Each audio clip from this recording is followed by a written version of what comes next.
نبی پاک صاحب الاخلاق سید عالم صلی اللہ علیہ وسلم نے فرمایا کہ ایک شخص رات کو ارادہ کر کے سویا تھا کہ سویرے تہجد پڑھوں گا۔ ایک تو وہ ہے جس کا ارادہ ہی کوئی نہیں، فجر پڑھنے کا بھی ارادہ ہی نہیں، سرے سے پروگرام ہی نہیں۔ اس کو پتہ چل گیا کہ ڈاکٹر نے کہا تھا 7-8 گھنٹے سونا ہے، تو اب وہ ٹائم دیکھ رہا ہے 2 بجے سو رہا ہوں، 10 بجے اٹھ جاؤں گا۔ اس کی بیچ میں نیند ہے، صحت ہے، ڈاکٹر کی تنبیہ ہے، پر فجر تو شامل ہی نہیں۔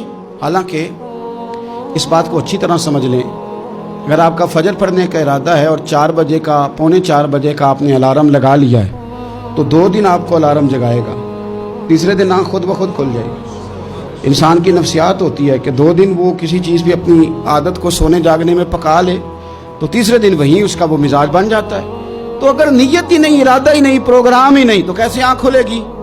بلکہ پھر تو یہ ہوتا ہے کہ کئی دفعہ آنکھ کھل بھی جاتی ہے، بندے اٹھ بھی جاتے ہیں پر اٹھتے ہی نہیں، نماز کا وضو ہی نہیں کرتے، آگے بڑھتے ہی نہیں، ہمت ہی نہیں کرتے۔ لیکن حضور کیا فرما رہے ہیں؟ کریم محبوب علیہ السلام فرمانے لگے جس کا تہجد پڑھنے کا ارادہ تھا لیکن نیند غالب آ گئی، اٹھ نہیں سکا۔ حضور فرماتے ہیں نیند تو اب اس نے پوری کر ہی لی ہے نا، پر ارادہ تھا تہجد پڑھنے کا۔ تو محبوب فرماتے ہیں نیند رب کی طرف سے صدقہ ہو گئی اور تہجد کا بھی اللہ نے ثواب عطا فرما دیا۔ ارادے صاف کرے، پکے کرے، نیتیں کھری رکھے، نیت صاف رکھے، اخلاص پیدا کرے، تو پھر تو گھر میں بیٹھے بیٹھے بڑی نیکیوں کا ثواب ملتا ہے۔ پھر تو اپنے گھر کے اندر موجود رہنے پر بھی اسے بڑے بڑے لمبے سفروں کا ثواب ملتا ہے۔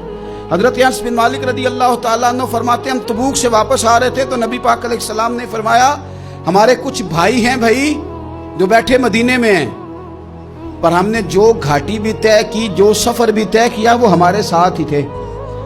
بیٹھے کہاں ہیں؟ مدینے میں، پر ہم نے جتنا سفر طے کیا وہ ساتھ ہی تھے۔ حضرت انس بن مالک کہتے ہیں ہمارے تو کان کھڑے ہو گئے کہ بیٹھے بھی گھر ہیں اور ہمارے ساتھ ہیں۔